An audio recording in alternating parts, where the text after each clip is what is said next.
Libra, hello. Ito yung reading mo, Farah. Ano ba yan, Libra? Pasensya na. Ito yung reading mo para sa kabuuan ng month ng December. Yan. May mga dapat mong malaman, mga possible challenges or blessings or yung mga paparating sa'yo. Mga ganap-ganap dyan. Maraming salamat, Libra, sa iyong continuous support. So, yung patuloy na pagsubaybay, malaking tulong po yung inyong mga likes, shares, comments. And please, don't forget to subscribe or follow if you haven't yet. Sa mga interesado sa aking private reading services, no? Pakipanood na lang hanggang dulo nitong video. Nandyan lahat ng details or maaaring nakalagay sa description. Okay?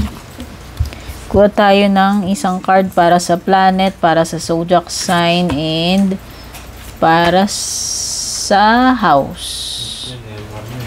Tayo ng violet. Ayan.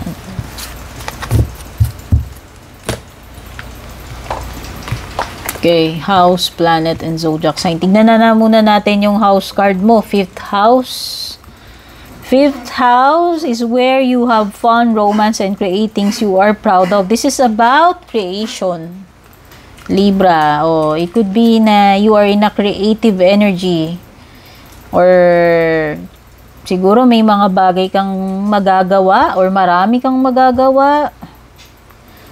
Tingnan pa natin yung house. Kuha tayong isang card dito for you.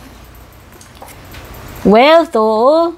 Wow, you will make more money this December, Libra. That's for sure. Kasi you have fifth house is pagiging abundant, creative. Doon ka, andyan yung creative juices mo. So, i-maximize mo itong magandang pagkakataon na to. So, nakikita ko nga, you are, ayan o, able to create things na you are proud of. And isa na dyan is may kinalaman sa kabuhayan, sa financial mo. Okay? Tingnan na natin yung planet involved, si Chiron. Your healing power, empathy, and ability to teach, learn remedies. Okay, so nakikita ko dito, maaaring ikaw ay healer, Libra. Maaaring hindi mo nare-realize. Maybe you have the gift of healing. Siguro nakakatulong ka sa ibang tao in ways na kung ano yung mga talents, gifts na meron ka, na inaibabahagi mo, na itutulong mo sa kanila, and nakakatulong ka sa kanilang healing, Libra. Kung ano man yung mga ginagawa mo. Like ako, meron akong Libra placement. Meron akong Taurus, meron akong Scorpio sa aking chart. Dalawa yung Libra ko. So, lamang yung Libra sa chart ko. Okay? So, nakikita ko rin with Chiron is, this is also a time for healing for you, Libra, ngayong December. Ang nakikita ko, ayan, merong mga remedies dito. Makakahanap ka ng ways, ng mga solution sa problema mo. And ito na rin yung time ng regeneration. And since merong wealth dito, siguro iba sa inyo dito, nakakabawi na kayo, nakakabounce ba kayo, hindi lang about health, kundi pati sa finances ninyo. Okay? Ito na siguro yung time uli na makakabangon yung financial mo, makakaipon ka na uli or makakabayad ka na kung may mga kailangan kang isettle. And you will make more money ngayong December compared the last month. Okay? Kasi nga nakikita ko, you will create more. Kaya ang ganda. Magiging productive ka, magiging abundant ka ngayong December. Capricorn, yung overall energy ng December mo. Sabi dito, the energy around you is serious, materialistic, and hardworking. It bestows shrewdness and cautious ambition. So, yan, nakikita ko talaga na you are very driven, especially sa pera, sa material. Talagang siguro meron kang goal na gusto mong ma-reach ngayong December, kaya siguro very determined ka. Ayan, masyadong materialistic, masyadong nakafocus ka, hardworking ka talaga ngayong December.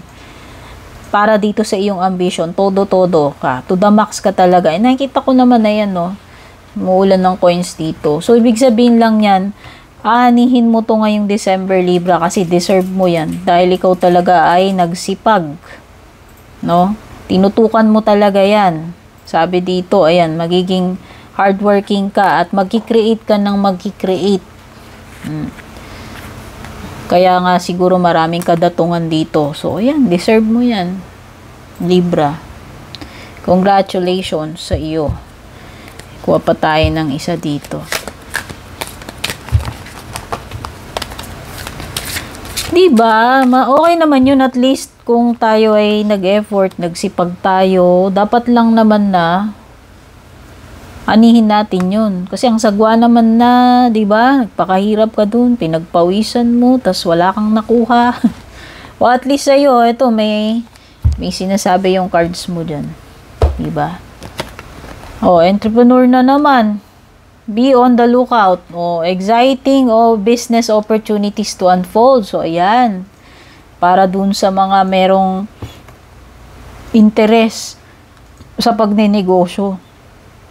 Investments. O, ayan. So, lilitaw yung iyong pagka-entrepreneur daw dito. O, mag-lookout ka kasi may mga opportunities na papasok sa iyo ngayong month ng December, Libra. So, like kang alis to. And mukha naman, kasi nga, nakikita ko nga, doon mo focus yung iyong energy sa pagtatrabaho eh. Ayan o. Para yan dito sa iyong goal, sa iyong ambition, kasi meron ditong binabanggit sa Capricorn energy about ambition. So, mas hardworking ka, mas productive ka. Tingin ko marami kang marami kang mapoproduce ngayong December, which is good kasi maraming gasto sa December. Tama ba, Libra? Oo. Christmas na eh. Diba? Yan na naman natin yung, ito yung mga paparating pang iba sa'yo. Oy, may lightning. Sige, mamaya. Pag-usapan natin yan. Horse.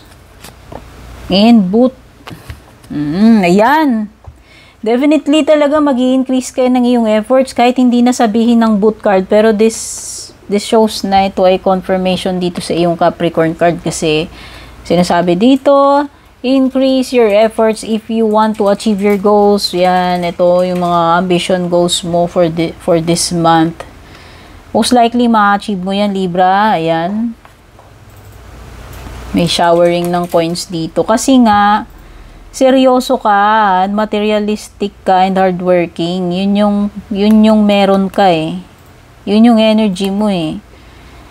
Kaya talagang naniniwala ko na i-increase mo yung efforts mo dito hanggang makuha mo tong mga goals mo. Yun lang, Libra, mag-control ka ng temper mo ngayong December.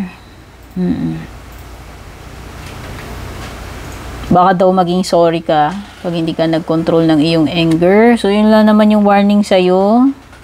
Iwasan mong minit yung ulo mo, madala ka ng galit, magpadala sa galit. Short journey, Libra, hindi ko alam kung ano to.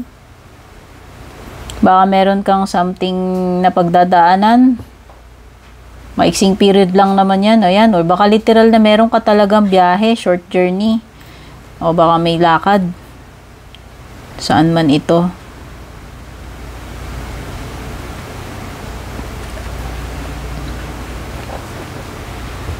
Okay. Phases na pinagdadaanan, pwede rin. Kasi nga, pwedeng, course kasi nga eh, parang may period lang na may encounter mo yan, may experience mo pagdadaanan mo yan. Pero maiksi lang naman. So, hindi ko alam kung positive or negative, walang indication. Okay, tignan pa natin yung love life mo.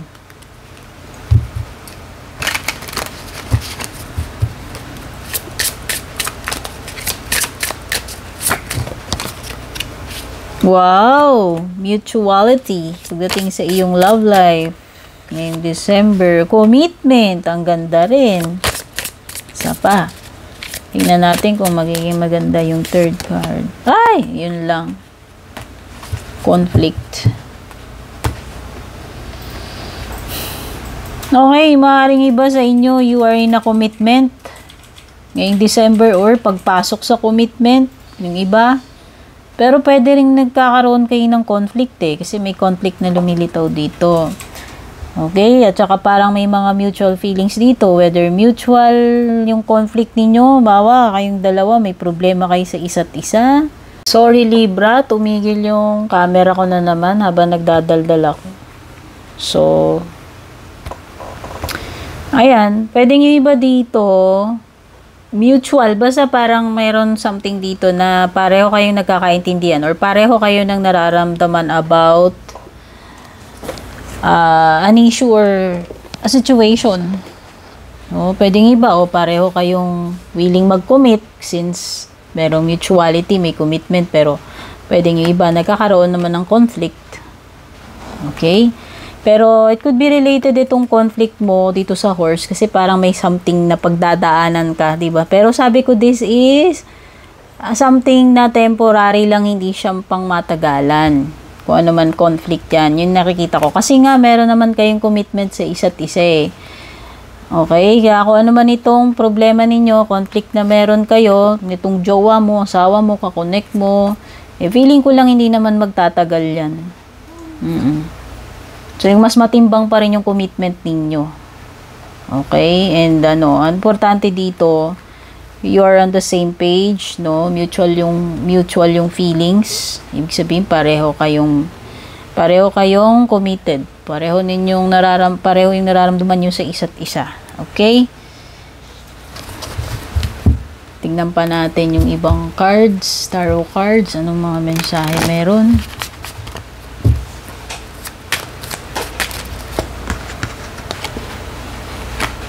World card, Hermit, King of Cups.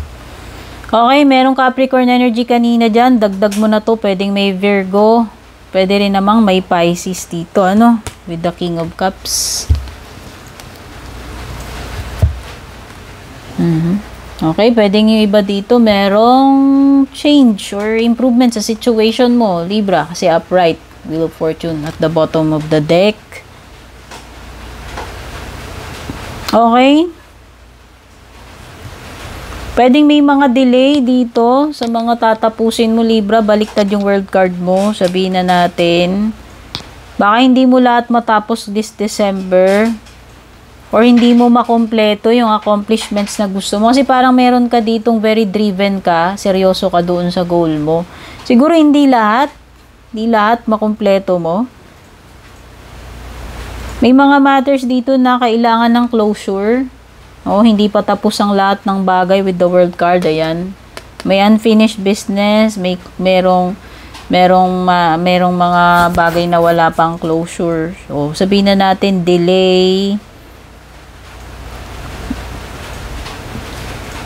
Okay. So, energy nang ina-isolate yung sarili or period ng pansamantala, nakikita ko nga, kaya yung iba dito baka, may disconnection pagdating sa jowa, sa love life. Kasi parang meron dito munang lalayo muna siya eh. Pero this is temporary nga. Sabi ko nga, ano man tong conflict na nararanasan ninyo, sa love life nyo man yan or hindi. Hindi ito pang matagalan. Okay, siguro meron lang period na kailangan mo munang mag-isa. Period ng withdrawal, avoidance, disconnection, isolation, distansya muna. Yan. Distansya, amigo muna kayo dito. Parang meron something dito na magta-turn cold. With the King of Cups, nanlamig. Whether ikaw nanlamig ka dyan sa ginagawa mo or nanlamig ka dito sa ganito or siya yung nanlamig sa'yo, hindi ko alam. Romantic man ito or hindi. Pwedeng na yung nawalan ng interest, nawalan ng gana. Yun na nga. Gusto muna kasi dito is detachment or distance muna. Okay, ayan. So, tignan na natin yung closing message. Okay, Capricorn, Virgo, tsaka Pisces yung energies na meron dito. Bigla na lang na-disconnect. Bigla na lang nanlamig. Yun yung energy ni King of Cups dyan, tsaka ni Hermit. Pero mukhang hindi pa tapos to kasi world card. Sa tingin ko lang. Okay? May babalikan pa dyan. For sure. Wala pang closure yan. Hindi pa final. Yun lang yung masasabi ko. Closing message mo, your commitment is being tested. Maliwanag ba dito sa iyong conflict pagdating dito sa relationship? O, whether ikaw yon yung tinitest yung commitment o pareho kayo. Sorry naman dun sa naputo Libra. So, yun na nga. Commitment being tested. Siguro, pwedeng related sa love life mo since lumitaw yung conflict sa inyong magjowa, magpartner, mag-asawa. Okay, maaaring dumadaan lang kayo sa pagsubok, no? Pero dahil meron kang horse dito, this is something na sa tingin ko, hindi naman siya magtatagal. Short journey lang siguro to. Kailangan nyo lang talagang pagdaanan. Minsan ganun yun, no? May mga, kahit gaano tayo katatag sa relationship. Pero importante dyan is, nandun pa rin naman yung commitment sa inyong dalawa. Magjowa. Okay? Hindi lang ito about romance, Libra. Yan, naputol na naman yung video ko. Siguro meron nga yung commitment mo dito sa gusto mong ma-achieve with the Capricorn card. Dito sa 5th house mo. Yan. Hindi lang yun talagang nakikita ko. Ipupush mo yung limits mo rito hanggang maabot mo yung goals mo. Okay? So, yan. Nakikita ko naman na all out ka dito. No? So, may laban ka dyan. Yun lang yung nakikita ko. So, yan, Libra. Sana nakarelate ka dito. Sana makatulong sa'yo yung reading. Take care. God bless. Babush. And kung balak nyo pong mag-book or mag-inquire ng personal readings ko, basahin nyo lamang po itong nakasulat sa screen or yung nakalagay sa description.